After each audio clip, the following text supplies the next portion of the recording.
Tolong yang di samping minggir. Tolong yang di samping minggir.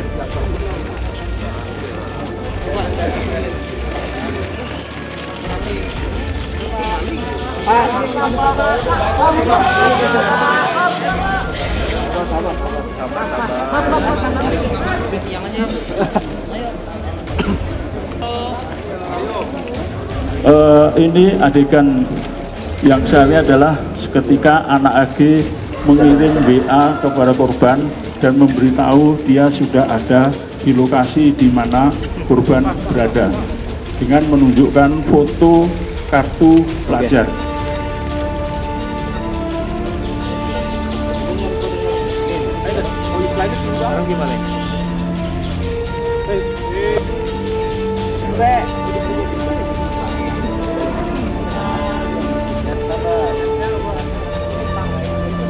Sobat, buka dong maskernya dong.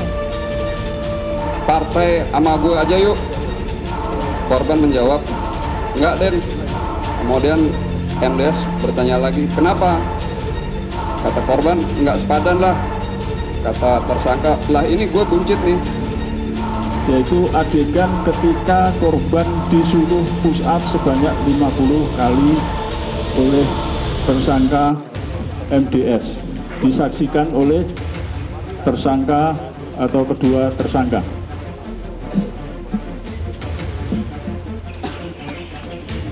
Ini ancang-ancang yang dilakukan oleh tersangka MDS beberapa detik sebelum dilakukan penendangan. Iden silakan diambil dulu ini.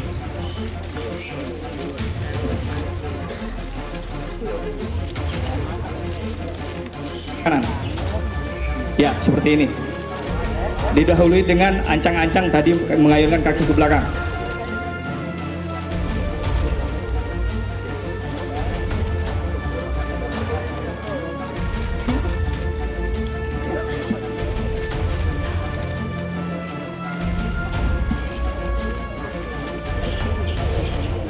Dan alhamdulillah dalam waktu 2 jam, pukul 5, kita sudah melakukan langkah-langkah proses ini pada satu tahap penyidikan, yaitu adalah rekonstruksi. Ya, untuk lebih jelasnya, Pak Dir Reserse Kriminal Umum Polda Metro Jaya akan menyampaikan secara teknis urut-urutan apa yang tadi sudah rekan-rekan juga. Terima kasih media sudah melakukan kontrol sosial, pengawasan bersama-sama dengan beberapa elemen yang disampaikan hadir. Kita melihat dan menyaksikan pelaksanaan rekonstruksi daripada tindak pidana yang terjadi, di mana dalam proses rekonstruksi ini kita mencari keidentikan dari berbagai alat bukti yang ada, baik dari keterangan saksi, keterangan tersangka, kemudian dari digital forensik yang kita peroleh baik itu dari HP maupun CCTV. Sebagaimana yang pernah saya sampaikan, kami sampaikan bahwa dari persesuaian beberapa alat bukti ini, kita bisa menemukan peranan dari masing-masing tersangka yang ada di TKP tersebut. Sebagai contoh, misalnya yang tidak ada di rekaman HP, ternyata ini tercover dari CCTV yang ada. Kita lihat mungkin dari video itu ada adegan yang terpotong, tapi dari CCTV bisa tercover. Kemudian dikuatkan dari keterangan tersangka maupun saksi. Walaupun yang tadinya mungkin dari keterangan tersangka itu tidak sesuai dengan faktanya, begitu pada saat pemeriksaan kita padukan dengan digital forensik, hasil digital forensik, baik dari chat WA, ya, kemudian dari video, kemudian video ini kita besarkan, apa kata-katanya itu muncul semua itu. Free kick dan lain sebagainya. Saya tidak takut anak-orang mati dan sebagainya muncul. Kemudian dari CCTV tercover semuanya yang tidak ada di video, cover dikuatkan dengan keterangan saksi. Dari semua rangkaian rekonstruksi yang kita sampaikan, saya sebagai kuasa hukum bersama teman-teman Ansor, kami benar-benar mengutuk ya perbuatan yang dilakukan oleh para terdakwa termasuk anak Bupati AG. Kami berharap mereka diberikan hukuman yang seberat-beratnya karena kami menjadi memahami apa saja penganiayaan yang dialami oleh David ya.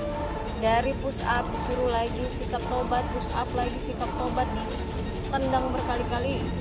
Kita tidak bisa membayangkan apa yang dirasakan, yang dialami oleh David hingga 18 hari sampai sekarang masih tidak sadar. Saya melihat karena ada intensi ya, intensi bahwa ketika orang sudah jatuh dan tidak berdaya masih terus dilakukan tendangan-tendangan brutal ke arah vital yang bisa mengakibatkan kematian, kami akan meminta kepada penyidik untuk melakukan pengembangan gitu ya, terkait apakah ada pasal-pasal yang bisa dimuat dalam hal ini, termasuk tadi merekam itu benar-benar adalah intention sekali dari awal ya, bahkan si MDS mengarahkan merekamnya harus seperti ini, kemudian dalam posisi merekam HP-nya diserahkan kepada AG sehingga HP itu tidak terputus, terekam terus. Nah itu kita juga meminta kepada penyidik untuk mengulik kembali ya, mendalami, mengembangkan pasal-pasal mungkin terkait membuat konten kekerasan terhadap anak dan lain sebagainya gitu. Hal ini saat ini kita puji Tuhan dilakukan dengan nyata dan baik kita lihat, dan saya sendiri tadi waktu melihat di rekonstruksi dia kuat, saya melihat pas dilakukan pembantaian sama David.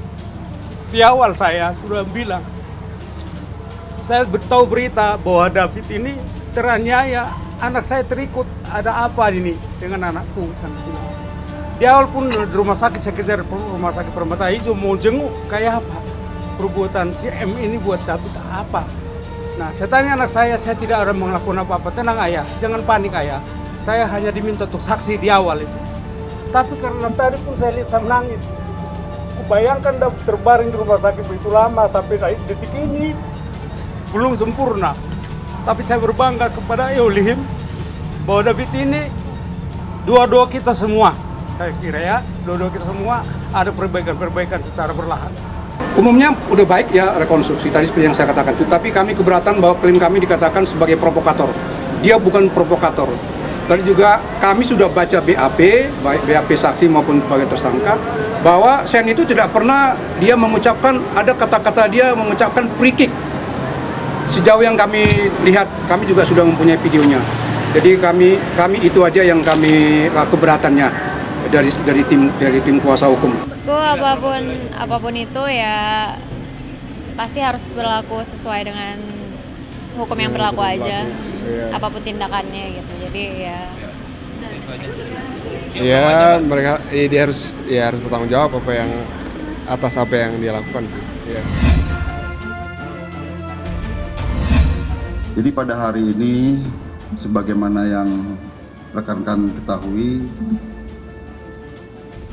kami dari penyidik PPA dari Subdit Renakta Ditreskrim Polda Metro Jaya telah melaksanakan pemeriksaan terhadap anak yang berkonflik dengan hukum ataupun pelaku atas nama AG. Kami telah melaksanakan pemeriksaan dalam waktu kurang lebih 6 jam. Dari hasil pemeriksaan kami selama kurang lebih 6 jam ini, kami sekali lagi dengan pertimbangan kenyamanan terhadap anak, malam ini kami putuskan dari tim penyidik kemudian untuk melakukan penangkapan dan dilanjutkan dengan penahanan. Tentunya penahanan ini juga kita berdasarkan Undang-Undang Sistem Peradilan Anak. Artinya kita pelaksana undang-undang, kita menyesuaikan dengan undang-undang yang berlaku. Nanti kita akan melaksanakan penahanan di Lembaga Penyelenggara Kesejahteraan Sosial selama kurun waktu 7 hari dari kewenangan penyidik untuk melakukan penahanan, dan apabila mungkin nanti tidak cukup akan bisa diperpanjang lagi 8 hari oleh pihak kejaksaan. Kemudian kami juga perlu sampaikan besok kami akan lanjutkan dengan pelaksanaan rekonstruksi. Jadi kita akan melaksanakan rekonstruksi yang dihadiri oleh pihak kejaksaan, dan kita lihat dari gabungan beberapa alat bukti, keterangan saksi, keterangan tersangka, persesuaian diantaranya untuk pembunuhan daripada unsur pasal yang kita sudah sampaikan sebelumnya. Dan juga terkait dengan penahanan AG sebagai anak berkonflik dengan hukum, kami juga mendukung penuh upaya proses hukum yang sudah dilakukan oleh para penyidik di kepolisian sesuai dengan amanat yang tertuang di dalam Undang-Undang Sistem Peradilan Pidana tahun Undang-Undang Nomor 11 Tahun 2012. Demikian. Bahwa kami telah melakukan pendampingan kepada anak yang berkonflik dengan hukum berinisial AGH yang telah dilakukan pemeriksaan atau BAP dari Polda Metro Jaya. Kami hadir di sini sebagai amanat dari Undang-Undang Nomor 11 Tahun 2012 tentang Sistem Peradilan Pidana Anak, yaitu pasal 23, bahwa dalam setiap tingkat pemeriksaan anak wajib diberikan bantuan hukum dan didampingi oleh pembimbing kemasyarakatan atau pendamping lain sesuai dengan perundang-undangan yang berlaku. Pendampingan ini bertujuan, tadi sudah dijelaskan oleh Bapak Direktur Reskrim bahwa untuk memenuhi kebutuhan dan perlindungan hak dalam proses dari pra-adjudikasi sampai dengan pasca adjudikasi dan juga bimbingan lanjutan. Hal ini sesuai dengan pasal 56 Undang-Undang SPPA. Untuk selanjutnya, kami akan membuat laporan penelitian kemasyarakatan untuk menjadi bahan pertimbangan hakim dalam menjatuhkan pidana. Hal ini sesuai dengan pasal 60 Undang-Undang Nomor 11 Tahun 2012 tentang SPPA tersebut. Demikian penjelasan dari kami. Terima kasih.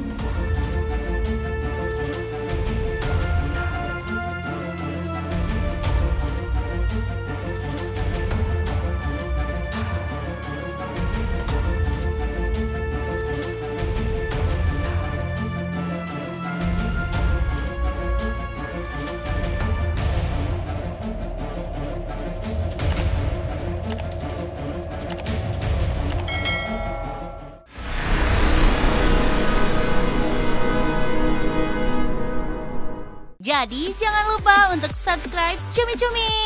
Ditekan ya tombol lonceng merahnya.